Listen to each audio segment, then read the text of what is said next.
Why else would I be, revisiting my past and thinking about, bringing all of this to light if I don't want people to like, if I kind of like, if I didn't think, oh yeah, people should read this and see what's wrong with toxic masculinity, and my own little contribution to it, it's not perfect. And, and definitely I'm not a woman. I can never know how it feels to like, to be a woman. But, from the point of view of a witness and, from someone who kind of like, who, witnessed all of this, so I feel like, the point of, writing something like this is for us, to be able to, read and think and rethink, like no one is perfect, like, and correct our steps. Probably, from today onwards, for someone who hasn't thought about that before.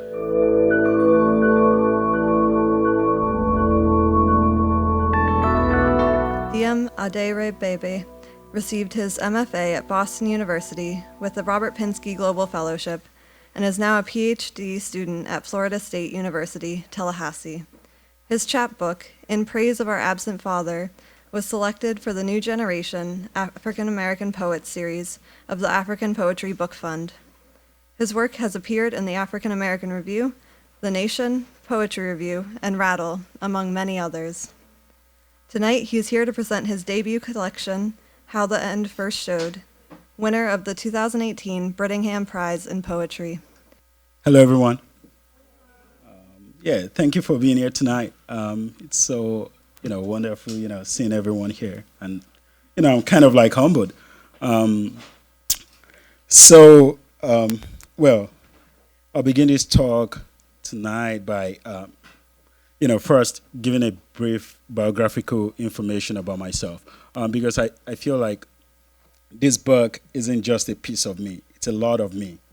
So it's pretty relevant for me to just kind of like, for me to, say a lot of me. I was born in Lagos, Nigeria, and so just for the sake of authenticity and, because I know, like some of us are here, Lagos has two parts. And by that I mean there's a beautiful part of Lagos, where, everything is kind of like, shiny, it's made of gold and all that. But that is not my reality of Lagos. So I was born in the Bariga area of Lagos, and, so I was raised in a warm apartment with my mom and my two sisters before my mom had other kids. And, it was a struggle. And, like we hardly got to school. So my grandma had to use her monthly salary to enroll us in school, in a public school. So, education wasn't like, something that I could, that I got easily. We had to work for it. So in that sense, it's like, it's like a big deal for me, coming up with something like this, because kids like us are not like meant to be here. Like, this is not for us. So, this is not for us. Academia or, book and everything, let alone poetry is not for us. So in that sense, I'm really like grateful, for this and for having everyone here to come celebrate this with me, because this book has been out for less than 2 weeks. So it's kind of like a big deal for me. And on How the End First Showed, so thematically, this book revolves around domestic abuse, and and toxic masculinity. And when I talk about domestic abuse, it's not like it's not a metaphor, as far as I'm concerned, because it's something I witnessed as a child. Not I wasn't abused, but it's something I witnessed. Like it's something I witnessed my mom and the women around me. Something I witnessed, them go through. So, so this book, and as a child, right? As a child, it's like, and it became really normalized that, as kids, we just look at this thing and, we're complicit because we were kids, right? Because we just look at it. And if it wasn't my mom, if it was like, the neighbor. You just look at the neighbor and you look away. Because it just became a normal thing.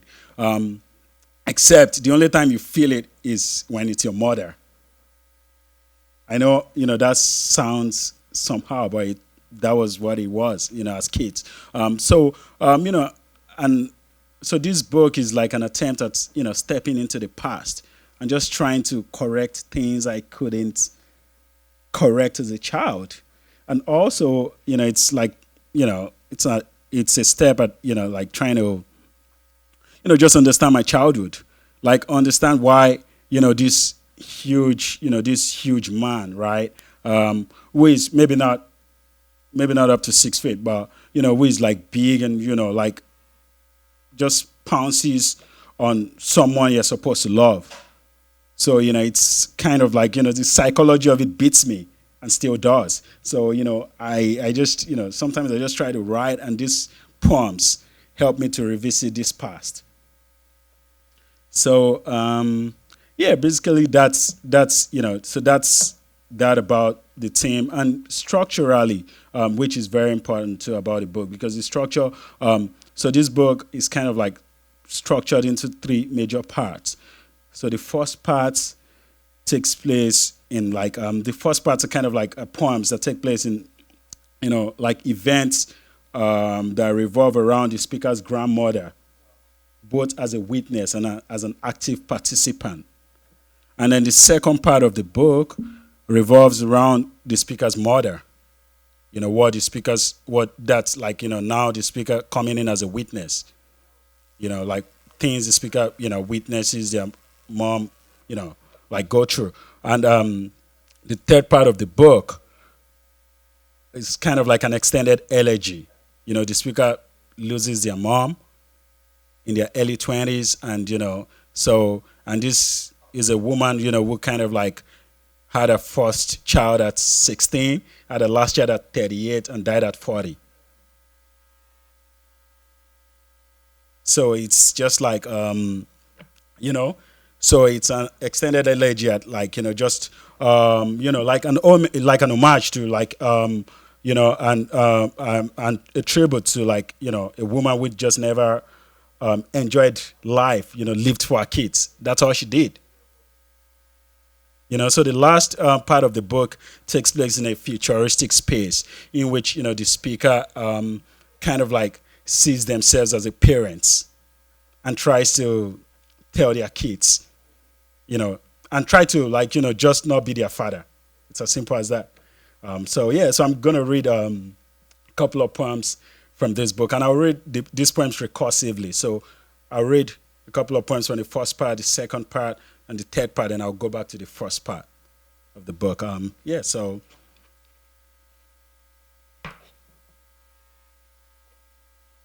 am I doing well on the mic?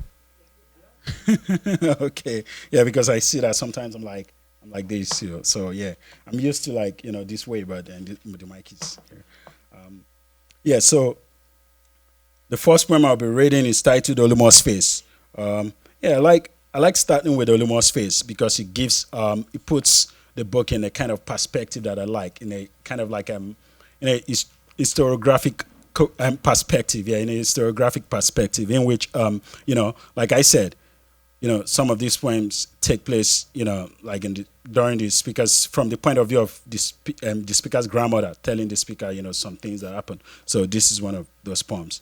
And I think it's self-explanatory, or I would just leave the space. I would leave a kind of space for imagination for the speaker to make up, wherever the poem is, ending with. Olumo's Face.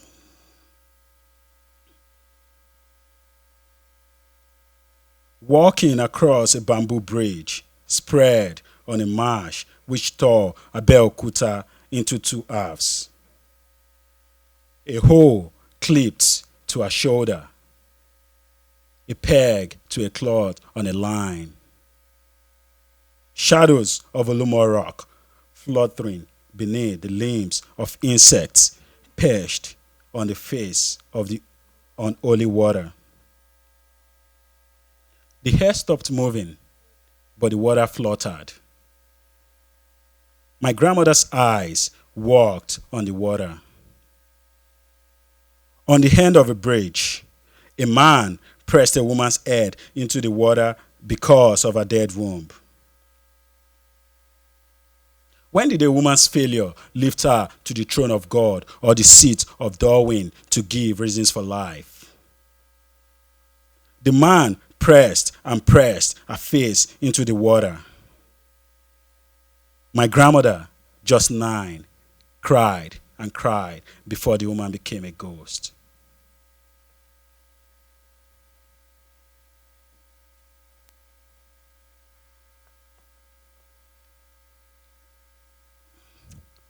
So I'll be reading another poem from this section titled Elegy for My Mothers.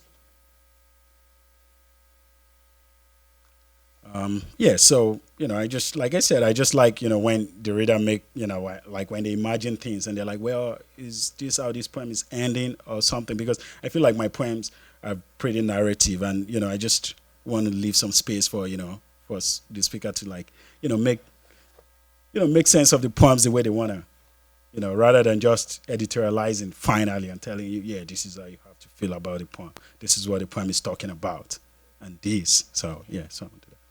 So this is titled Elegy for My Mothers. Let's not pretend the sky is always plated with beauty. Even the gods are not perfect. On my grandmother's skin, heaven doesn't stop crying for 13 years. God's eyes are parched with red. A schoolboy's body, a only son, empty like a soda can, found at the doorway to his mother's store. All the women in his life gather around what the police's anger has left of him, each calling his name as though death is a disease noise could cure. Each calls his name, their breast flapping like clothes on a line driven by wind. Lord, is this what it takes to be a woman?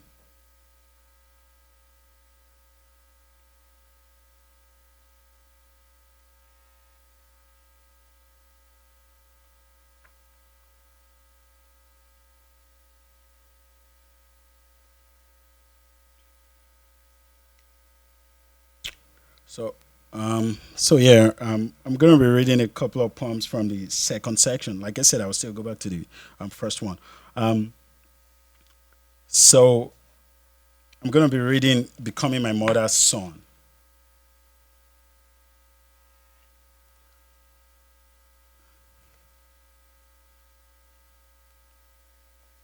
Becoming My Mother's Son.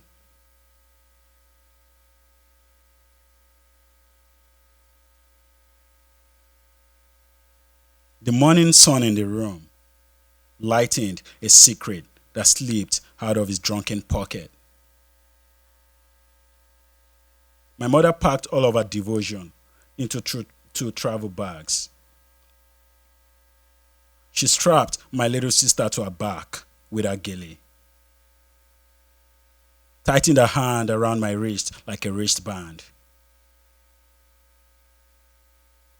My father fastened his fingers around my other wrist, and they fought over my life, he with punches, my mother with tears. Mo fẹ́ bá mọ́ mi lọ, I cried. My father released my wrist. I watched him fold the love he had for me in his right hand, never to unfold that hand again.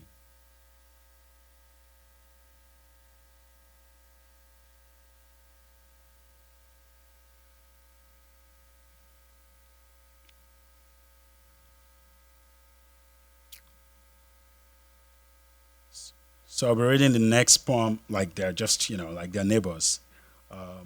So this is titled To Be My Father. And so it's just the next poem if you like have the book, because I feel like some people have it. To Be My Father.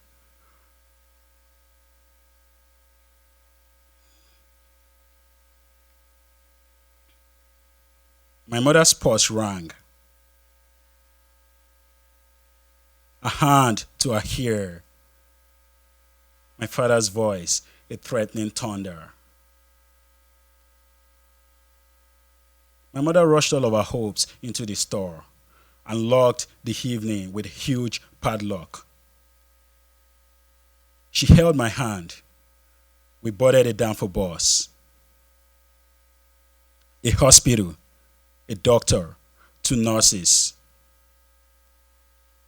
My mother dropped her purse on my lap, went into a room with them. A doctor, two nurses. They came out and told me to fill their past with my footprints. In the room, my mother on a bed, her eyes shut like death, her lower lip held between her teeth, a peg holding a shirt. Blood trickled like tears from her skirt, ran across her legs. I was 10, but I knew what it took to be my father was to cause a woman's pain.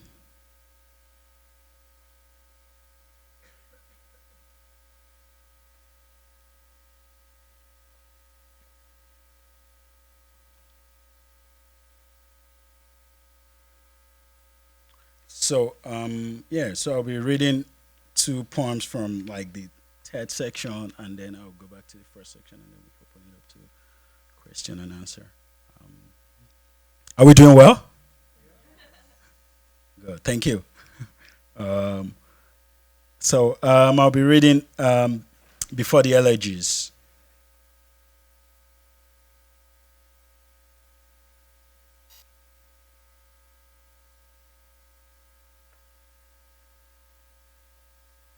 Page 49. Before the elegies.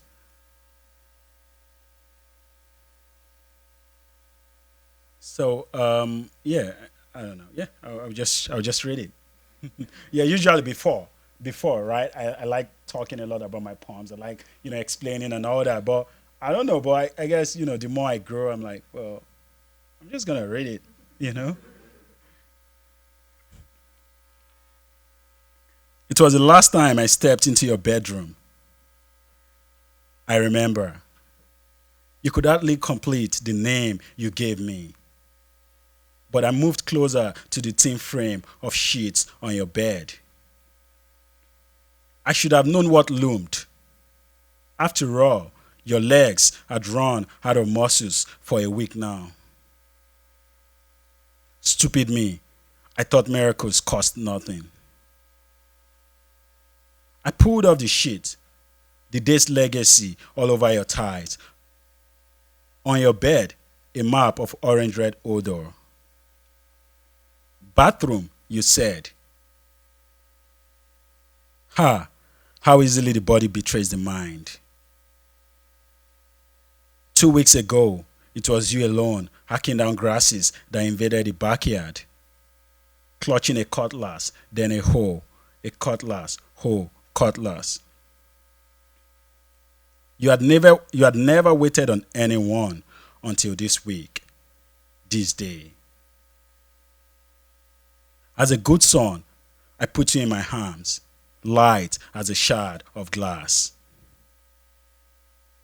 My mouth, a cannon of promises. I swore you wouldn't be by yourself again. I shut the door to the bathroom once I had let you sit. Soap on your head, I began to wash away my guilt.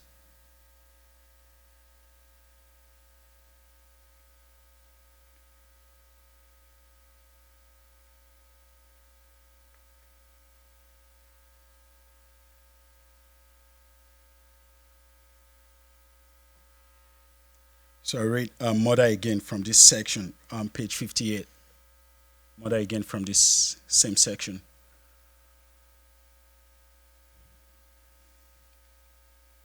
So, this is just part of the extended elegy I talked about.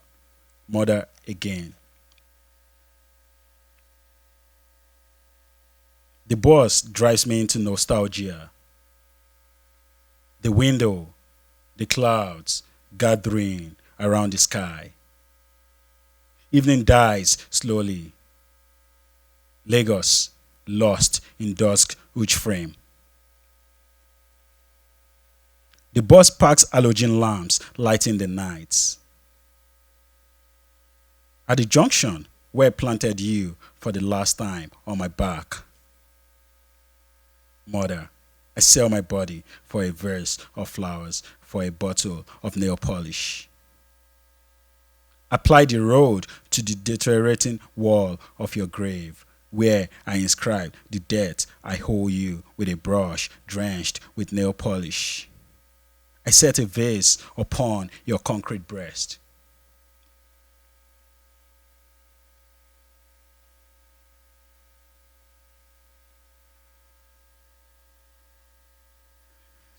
So I'll read one more from the second half of this section, and so this is titled "Colors of My Childhood," and so this takes place in a kind of like I said, in a futuristic space in which the speaker kind of like imagines themselves, kind of like being a parent and trying to guide their parent, so, yeah, their child. So this is titled "Colors of My Childhood."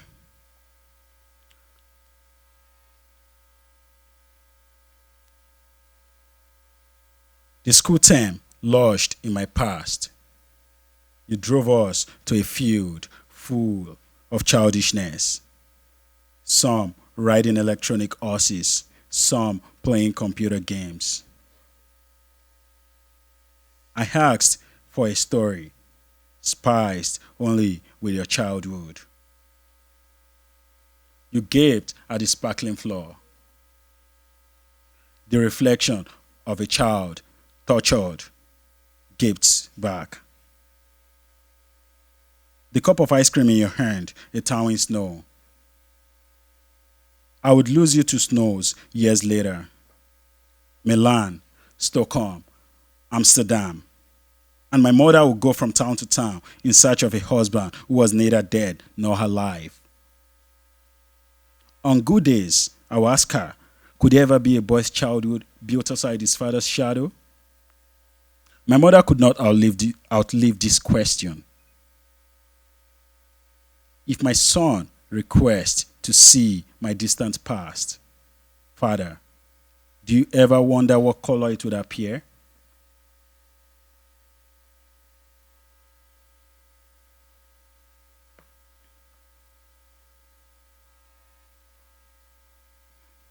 So because I write a lot of sad poems, and it's not my fault. It just happened. I don't choose what to write. I'm not so my process doesn't, I don't do that. I don't say, oh yeah, I'm going to write a love poem today. So I just sit down to write and it just comes and whatever I write and that's it. So yeah, so I write a lot of sad poems and I know that and I hear that a lot. And so yeah, but so there's some sad love poems. I don't know, maybe they're actually love poems, but they're pretty, sad too. So yeah, so I'm just gonna read two and conclude with them. So this is titled Love. So like I said I was gonna read recursively, right? So now I'm going back to the first section to read two more poems. So this is titled Love, and it's from the point of view of the speaker's grandmother, just telling the speaker when they were young, things. And so this has a lot of Yoruba words because my first language is Yoruba, and so English is my third language. And most Nigerians, I think most Africans, we speak at least two languages, 2 to 3 languages. So I speak 3. So and which is kind of not impressive when compared to other Nigerians. So this is titled Love. Sheori, this is how your grandfather and I loved. Nígbà tá ṣì wà ní Ṣàngó Òde, so much in love. In his rickety inheritance, from home we drove to Bar Beach every evening, where we either made love or watched a liquid god rise and fall in his salted glory. Each time, there were those who seemed to be learning if love was the type of animal that deserved this much attention. They turned their faces to the gray suited sky, asking, "Dear love, are you real? Or just something someone somewhere gave a face to?" Back to those of us who believed in this animal called love. Dammy, we were about your age, clenching the beach in our palms, young enough to believe those sands were tiny children of love.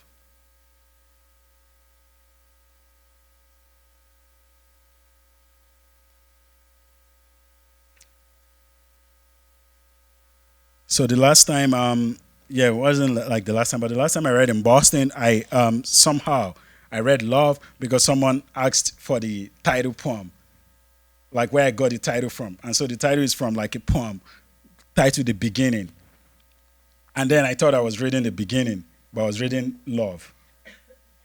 So now I'm gonna just end this, reading with the beginning. So which actually has the original line. That didn't have the original line, but I don't know. So yeah, I know people noticed, but they were like, "What's going on?" But so now this is the beginning.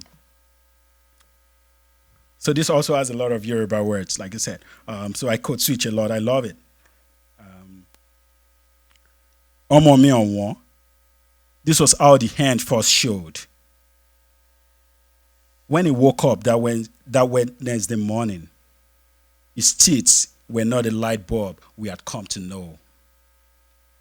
Okrika shorts were all he was wearing when he rode his motorcycle beyond Mahai's corner. Nothing could stop him, not even our 1 month old daughter.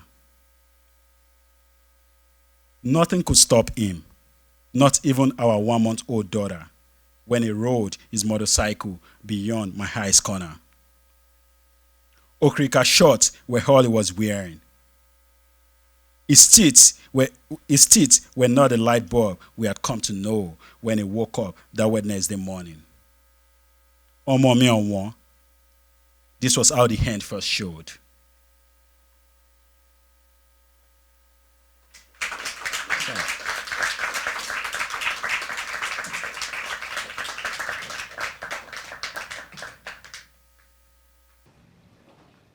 Questions? Yeah, I think we're enough. Yes. I have about a dozen, but I'll start with one. Yeah. It's sort of two parts. Have you written fiction? And probably more importantly, how did you get to poetry? Yeah, that's interesting. Thank you for the question. Yeah, usually I get that. So I started with song lyrics, right? And then I kind of like moved to like essays. Then I started writing essays, And I don't think like even the essays I wrote, I don't think they were kind of creative. I think they were just more, critical. And yeah, I started with that and then essays because I wanted to be a lawyer or a journalist when I was younger. So, so I would like, get newspapers, I would just walk and then get newspapers from, one of my friends, I remember then, and read articles and, act like, I'm writing a rebuilder. I'm like, well, this guy's wrong. So, I just started writing. So, I started from there. So, and then it just progresses and I wrote, then I started writing a lot of poems and then I wrote some fiction. But then I stopped. Yeah, I stopped. I don't know. I don't have any reasons because I don't know. I just thought I wasn't like I just thought my fiction were not. I didn't like them, right? I didn't like them, so so I just stopped. Yeah, but I wrote quite a bit of fiction a while back. Yeah, so so that's why I got into poetry. But also I have to give credence to my first writing teacher, my high school teacher. So he like there's a story I tell every time. So he, when I remember my first literature class in high school. So he said, well, he just drew something on the board. He said, well, this is home. If you are prose, you just go straight. But if you are poetry, you go this way. And then, it gives us poems to read. right? So we read Christopher Kibo, Wale Soyinka, and like some non African poets too, like Hey Osman, so it just developed from there, and I guess I just continued writing and all that. So I just continued with poetry, and then I stopped writing fiction. Yeah, now I don't know. Now I don't even look at fiction.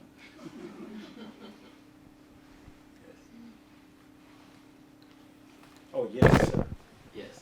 Thank you so much for writing the book. Thank you. Please, how do you go about getting the book published? And what advice will you give younger writers who want to follow in your esteemed footsteps? All right. Yes, sir. First of all, I'm a young writer. that I have to, yeah, I have to clear that. So, yeah, and I'm a younger writer, actually. So, yeah, this is my first book. And, I just sent this, like this won a contest, right? It won a book contest in America. So I just sent it in, and yeah, I guess I guess the most important thing is you have to learn the craft, and you have to be willing to like pay respect, and you have to be willing to read and improve. Like I said, I had my literature teacher, who taught me, like laid the foundation for what became my poems. But then I got into my MFA program, thinking, well, yeah, I could write and all. And, one of my teachers is actually here, Calcatchway, and, like in my MFA program, they taught me the art of like, revision. And, like that this poem is not, there's nothing too much to kill. Like, don't think, oh, yeah, this poem is too good. You can take off this poem. And, I did that, like that really helped. I wrote almost all of these poems before I came into my MFA program. But, without the lesson and without, the revision process, it would have just been a bunch of nonsense. So, but I was able to apply that. So, yeah, and which is, and it's nice to have, one of my, like, teachers there. So I hope that answers the question. Yeah, very good. Oh, yes. Sure. So I'm thinking about men and men's violence, and Yeah. you may have learned Toxic masculinity. something about this. Yeah. In particular, could you comment on, do you feel that we can take our violence out and look at it and possibly set it down? Can you come again? Sorry. So your father was violent with your mother, Right, yeah. and you probably noticed other men who are violent Yeah, similarly. yes. Do you feel like we can separate from our violence, or do we have to Yeah, be we driven can, by our violence? we can definitely separate from our violence, and I think that's I mean, the yeah, and I think that's the point of writing something like this, right? What else is? Why else would I be, revisiting my past and thinking about bringing all of this to light if I don't want people to like, if I kind of like, if I didn't think, oh yeah, people should read this and see what's wrong with toxic masculinity, and my own little contribution to it, it's not perfect. And, and definitely I'm not a woman. I can never know how it feels to like, to be a woman. But, from the point of view of a witness and, from someone who kind of like, who, witnessed all of this, so I feel like, the point of, writing something like this is for us, to be able to, read and think and rethink, like no one is perfect, like, and correct our steps. Probably, from today onwards, for someone who hasn't thought about that before, which is, which I'm just trying to like, I'm just trying to act about. I know people have thought about that over and over, but something like this is like a reminder of that. Thank you. That's a very good question. Thank you. Hey, yes, sir. Congratulations on your book, Thank you. The Esteemed author. I had a quick question going off of all of that. I wanted to find out what's the difference now between the poems you wrote in Nigeria Yes. and the poems you're writing now. Did you include any of that here? I mean, as a Nigerian myself who dabbles in writing, I know that one of the things that I've found with the writing I've done here is that it's very high context. Okay, so I have to explain and explain and explain. Whereas if you're writing in Nigeria, it's very low context. You don't need to explain. Has that been your experience? What's the difference between the work? Yeah, thank you for writing, and thank you for coming, Mr. Sandu. So, well, I understand, and that's a very good point, because in Nigeria, everybody understands where you're coming from. Like, you don't have to explain things, like when, for example, when you use, say, use an image, use a kind of image, use flag as an image. In Nigeria, there are so many dirty flags, right? But in America, when you say dirty flags, people are like, oh no, flags are not dirty. But there are dirty flags in Nigeria, and that's our reality. So you have to explain that and be like, well, this is what I'm talking about in Nigeria. When you come there, do you want me to show you pictures? So but the thing is, I'm a little bit stubborn. And I feel like, I was also fortunate to have good teachers, here in America, who also, like when I first got here, who told me, well, just write it, the word will adjust. So that has been the thing for me. So I just keep writing. But then I've like changed a bit, But I feel like even if I was in Nigeria, that change would still happen, because that's growth. So it just happened that, like now I'm exposed to, different, cultures and, different things here in America. So that has also affected my writing. Thank you. Yeah, thank you. Following on that, do you write different poems for different readers? Are some of your poems written to a Nigerian reader and some of your poems written to an American reader? How do you manage that? I wish I could. I think I said it earlier, like, I'm not the type of poet, I don't choose what to write. Like, I can never do it. I can never sit and be like, I just want to write this poem about what's going on right now. Like, it has to come to me. So it's so I don't think I can, so I don't think I've ever, sat down and I'm like, well, I just want to write this for the American reader. No, I just write what comes to me.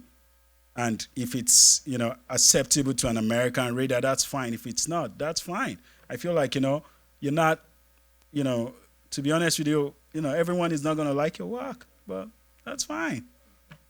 That's fine. So I just sit down to write. So I don't know. I've never really sat down to be like, well, I think I'm targeting this American audience or Nigerian audience. That's good. Thank you for the question. Yes. Next question. If I may ask, how did you get to Boston and Boston University, and what was the impulse? Okay, so that's good. I'm glad the first person who called me when I was in Nigeria, who called me on the phone to be like, well, you have been admitted into the MFA program at BU, sitting right there, Calcatchway. So who at the time was a MFA, the director of the MFA program, who called me in Nigeria, was like, hey, is that Dami? Yes, I think you've been accepted. So it's an interesting story, and one that I just like to share. So I had this friend who went to a university in Oregon. So she's sweet, and she's a very, she's like a sister to me. And so she used to tell me about the MFA program, and she's like, well, I've read so many of your poems, and I think, you should apply for an MFA program. I'm like, well, whenever, I just never took it really, like as something I would do until, one day, and someone emailed me and was like, well, I think the BU program, now they give full fellowship and scholarship and all, you should apply. So I just compiled everything and applied, and that was like the only MFA program I applied to. And, luckily for me, I met, the right match, and so I just got here, but the desire to improve is there. To just improve and keep learning, which is why I'm still working on my PhD and all that. And, I have my book, so I just want to keep improving and just be a student because knowledge is like as my grandma would say. My grandma would say "Ọgbọ́n kì í tó ọlọ́gbọ́n," which means that knowledge is not there's no limit to knowledge. You have to keep learning. So it's a great story. Thank you. Yes. And what is your third language? Third language is English. So my first language is Yoruba. My second language is Pidgin. Yeah, so which is like it's like patois. I don't like saying it's like patois, but I think that's like the to just cut everything short. It's like the Jamaican patois. Mm-hmm. Makes sense. Thank you. Yes, thank you. Yes. You mentioned that you write very spontaneously and like in the moment how it comes. Mm-hmm. How do you connect back to that when you're revising? Or like how do you get that same feeling that you had when you first wrote it? So that's a very good question. So usually, right, when I I'm one of those people that when I write, my first draft is like 90% done. Does that make sense? I don't know. Like my process is just different. My first draft is like 90% done. So although I go back to it, and these days, especially these days, I'm really reluctant to agree with a poem, even if the poem looks perfect. I'll still keep it and come back to it. But my first draft is like it's always close to like the finish line. So whenever I go back, right, I don't like the substance is there. The content is there. Sometimes all I just need to do is I'm like, oh well, this image isn't working, so I just take that out, and then I try to fix it. So it's not like it's not like say my first draft is just like 20% done. Then if I would go back to it, then that would be more difficult because that way I would need to step into that same like that same feeling, that same like that same me and I was when the poem came. But it's not like that for me. So luckily for me, I already I get my poems somewhere. So when I go back, I know where I'm headed. I know, okay, yeah, this is how to finish it. Does that? It makes sense. Yeah. Mm-hmm.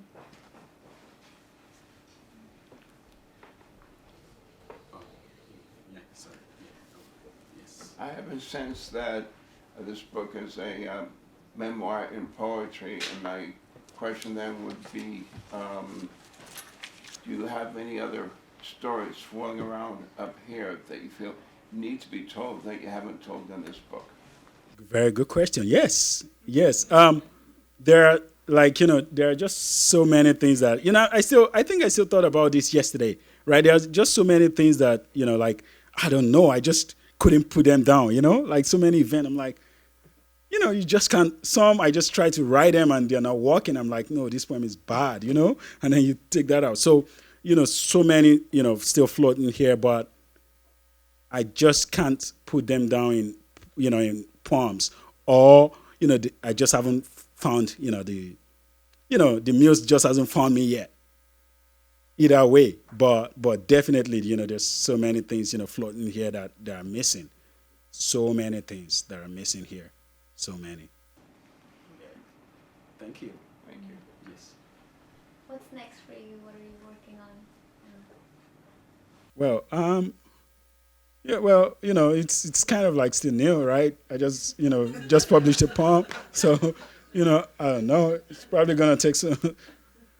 I don't know, but I guess I'm working on a poem right now. I'm working on something I hope will be a book-length poem or a series. I don't want to give too much on it. I think that's that for now. Yeah. Oh, okay. One or two more questions. Yes. Question about the process. You talked about the poem comes to you rather than you going to it. Yes. But from a practical scheduling perspective on your day, do you have a time of day you sit down and kind of whatever comes you write, or do you jot notes out along during the day? I'm just curious about. Yeah. Thank you. Yeah. So. Okay. Thank you so much. So I don't jot, right? My poems are, I guess that's why my poems are pretty short. And so, I have them in my head. I have the lines in my head. Sometimes I even kind of like edit the lines in my head. I'm like, no, this first line is, sometimes I'm in the shower. I'm like, okay, yeah, the first line, this is the first line. This is how the first line is going to be. This is how the second line is going to be. So, I use my phone, to just jot things down. And there are times that I've even written a poem on the plane. I was flying. I just came up and I wrote a full, like complete poem. So, so I don't really, like I said, it just comes to me. So I don't really plan. I don't have, once it's 7 p.m. today, every day I'm going to write. No, I can't do that. I'll fail. So I just go on with my life. Then it just comes to me whenever it comes to me. And I'm like, I just write. Yeah. Oh. Okay, yeah, we would take two, yeah. And reading your book, it feels as if you went into your life to write out of these experiences that you've had as a child growing up.